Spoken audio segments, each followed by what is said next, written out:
Padepokan Raga Wisesa yang terletak di kaki Gunung Salak ini berkomitmen untuk ikut andil dalam upaya melestarikan kesenian tradisional Sunda, khususnya seni tari jaipong. Komitmen yang begitu kuat tersebut diwujudkan dengan cara merangkul generasi muda untuk berlatih dan mencintai, bahkan ikut melestarikan kesenian tradisional khususnya tari jaipong.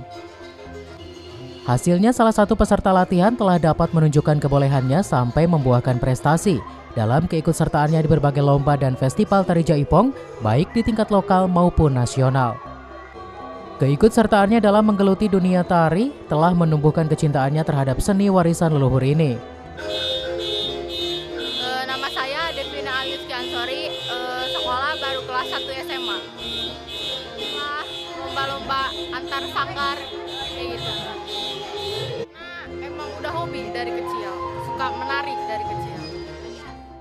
Pernah nari ke Malaysia, acara festival folklore, sama ikut nari ronggeng keber di Bandung. Seperti diketahui bahwa di Padepokan Raga Wisesa ini berbagai kegiatan lainnya juga dilakukan, seperti senam dan menyanyi, bahkan salah satu penyanyi yang merupakan putri pembimbing kegiatan perempuan di Padepokan Raga Wisesa sudah menjadi YouTuber hasil dari olah vokalnya.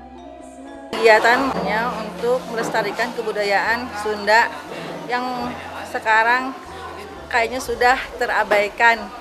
Makanya kita dengan adanya sanggar di sini mau melestarikan budaya Sunda. Tim Liputan melaporkan.